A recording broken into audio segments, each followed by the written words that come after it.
Many years ago, I was asked a very interesting question. Somebody asked me a question, they raised their hand in a seminar and said, Tony, can you change people that don't want to change? Of course you can change people who don't want to change. All you need is the right kind of... If you have enough leverage where change becomes an absolute... Now for some people, leverage is not even the threat of their own life. Some people would rather die than have you tell them what to do. And so that's not the leverage.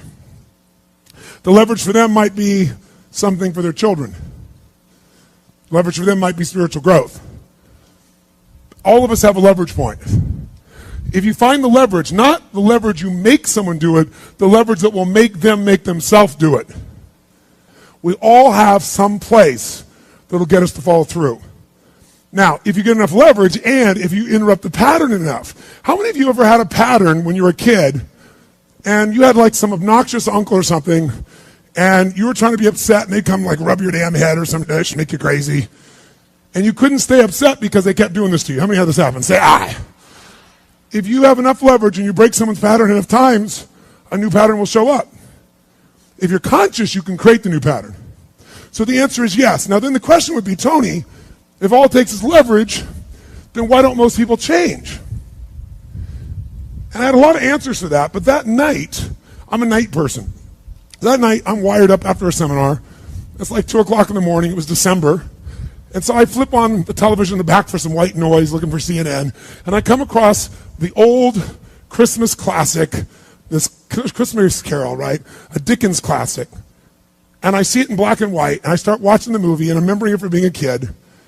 And as I'm watching this thing, I see this man named Scrooge who clearly doesn't want to change. In fact, he's certain he doesn't need to change because what's happened is his life went through a lot of pain. And when he got pain, he looked for the source of that pain, and he said it was being close to people. So he decided his people equals pain. Remember the red squares we talked about? So now he wants to avoid people, and he's mean to people. Now, he's also very wealthy financially. He makes up this belief that because I'm mean and tough with people, I'm rich. The truth is, he's financially rich. If you watch the movie, you read the story, when everybody else is gone, who's still working? He is. He's hardworking, he's thrifty, he's smart, he's intelligent, but he thinks he's rich because he's mean. So he doesn't want to lose being rich. He doesn't want to lose not being hurt. So he has a belief. Be mean to people and everything works out, even though he's miserable. Can we have beliefs that make no sense and yet still believe them, yes or no? Sure, we just get wired. So I'm watching this guy. Now, the only way people change is if they associate either enough what? Pain, so they have to change, or they associate changing will equal enough what? And ideally, if you get both, you'll change. If you get, every moment I do this, the pain's getting more and more intense, there's a point where you must change. And if I change, I get all this pleasure, you're going to want to change. How many follow? But what equals pain and what equals pleasure is what you associate in your nervous system. So what happens is, the only way you create change is changing what you link pain and what you link pleasure to in your nervous system, not just in your head, in your gut.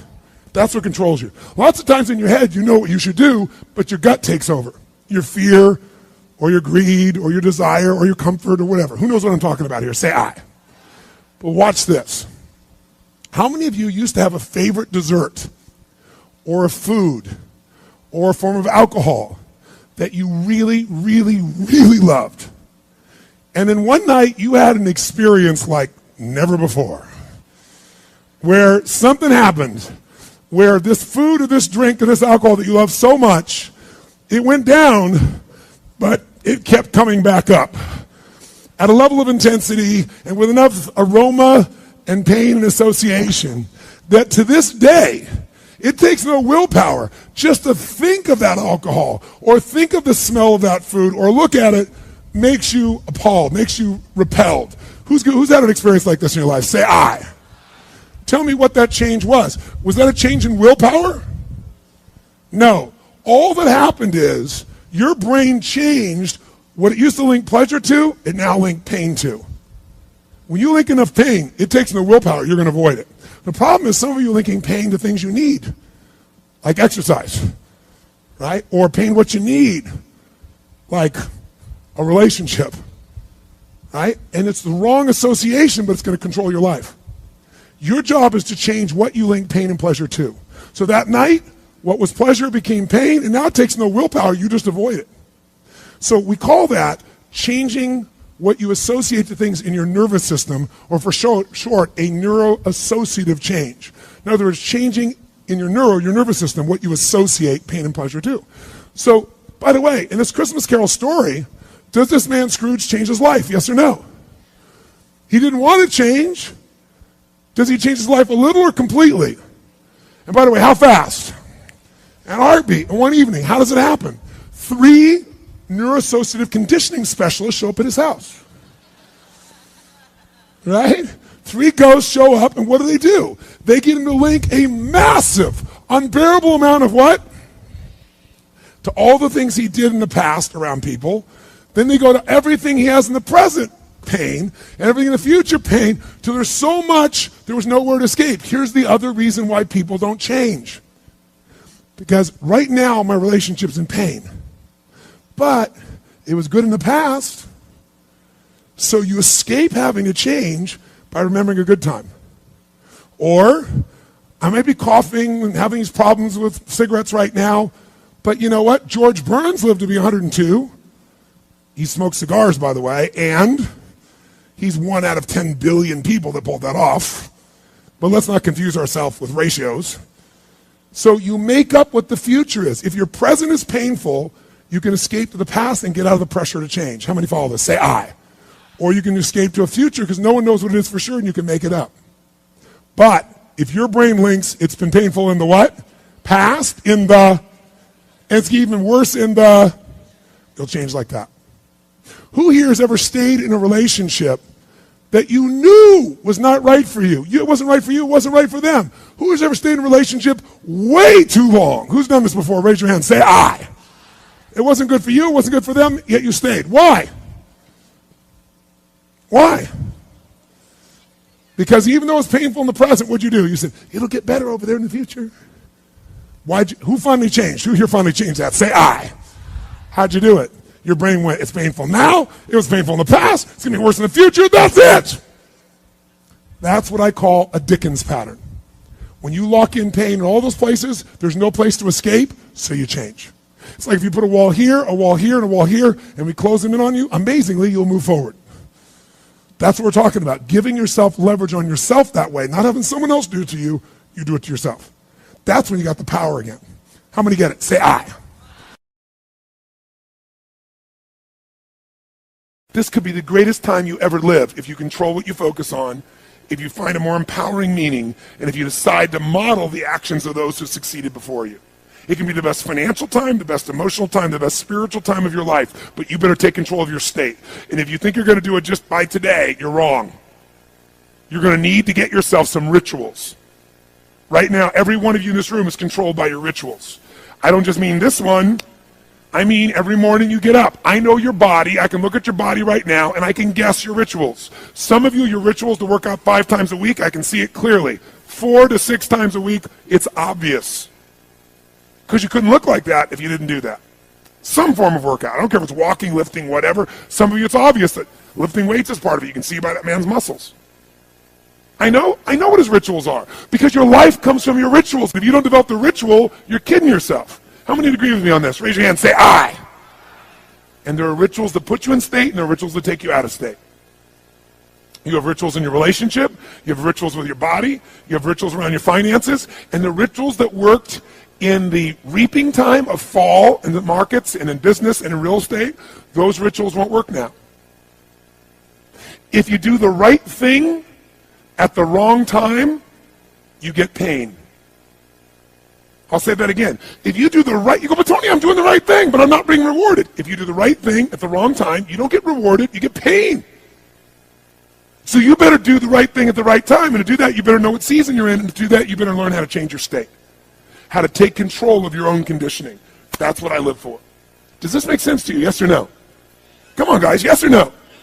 So now it's time to train yourself to do that. I'll show you how fast it can change. Try this just for a second. I want to show you what you can do with just focus. Try this for a moment. I'm going to give you a test. Sit up in your chair with some energy.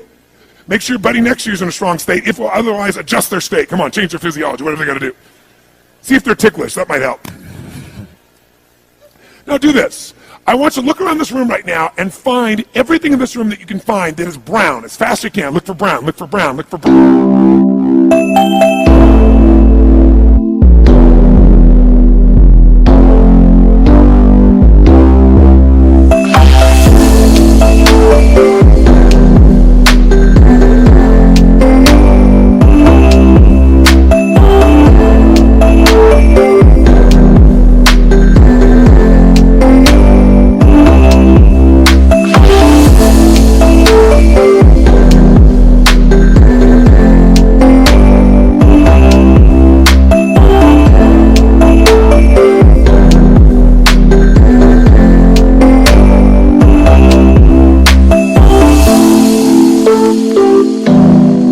Look for brown. Look around you. Look for brown. Look for brown. Look for brown. Okay, close your eyes. I'm going to give you a test. With your eyes closed now, shout out loud everything you saw that was red. If you see a lot more brown right now than red, say yes. Open your eyes. Look for red now. I want you to really look for red. Look for red. Look for red. Look for red. Anything you can find that's red, look for red. All around you, look for red. Raise your hand if you found more red this time and say I. Why did you find more red this time? Because seek and you shall. That's right. Whatever you focus on, you're going to find it. In fact, let me tell you something. You'll even find it when it's not there. How many saw burgundy, called it red, just so you could have more things you counted? Raise your hand and say, I. Come on. See, whatever you're looking for, you're going to find. So if you want to change your life, my friends, you've got to change your physiology and you've got to change your focus. By the way, how fast can you change that stuff? How fast, my friends? How fast? How fast? Come on. In a heartbeat, once you rechange your conditioning. That's all you got to do. And you can do it fast. You can do it with a question or two.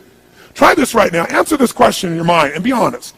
What in your life today, if you wanted to be, could you feel proud about right now?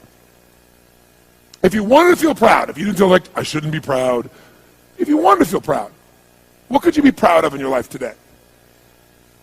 Your children, your health, your body. Is there a problem you faced? Instead of running from it, you finally stepped up and handled it? What could you feel proud of in your life today if you wanted to feel proud? How many can think of something?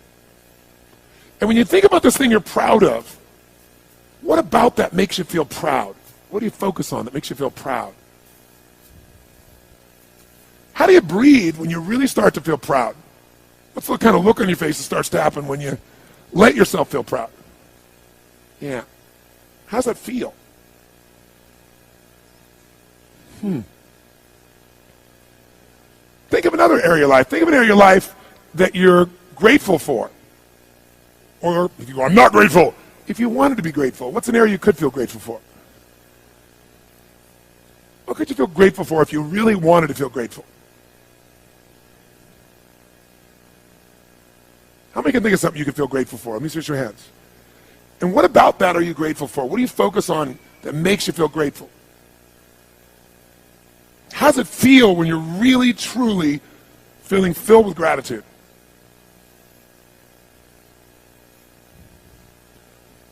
Here's one. If you wanted to be excited about your life right now, and you were willing to be excited, you're willing to buck everybody else's trend, what could you feel excited about in your life if you wanted to feel excited? What could you get excited about if you're really focused on it and you really took it in?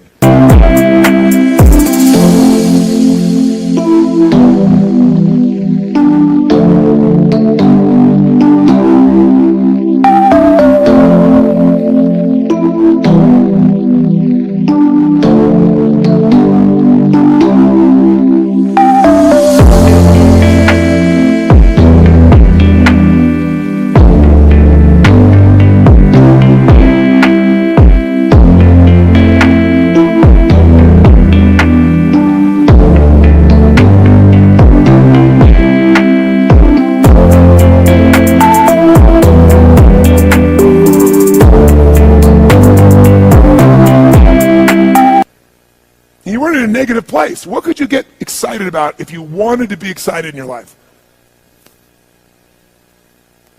What could you get excited about? How many of you can think of something you feel excited about right now? Raise your hand. Let me see your hand. Say I. When you're really excited about it, what about that excites you? Or when you're really excited, how do you feel? How do you speak? What's your life like? By the way, when you're excited, does it tend to touch other people? Yes or no? Absolutely. By the way, do people have a tendency, who feels different right now than just even a couple moments ago? Raise your hand and say I. Why? Because focus is controlled by questions. If you ask a different question continuously, not once, continuously, you will get a different answer. If you ask a lousy question, you get a lousy answer and a lousy state. Somebody says, why does this always happen to me? It doesn't always happen to you, but the brain's like a computer. Ask it a question, it'll have to come up with an answer because you deserve it, you idiot. Someone will say, how come I can never lose weight? You can lose weight, but if you keep saying, how come I can never lose weight, the brain's got to come with an answer. It goes, you're a pig. Lousy questions create what? Lousy answers. Ask a better question, get a better answer. Now here's what I want you to get. I want you to get that you can change your state. How fast, guys? How fast? How fast? And if you get the habit of doing it, you'll have a different life.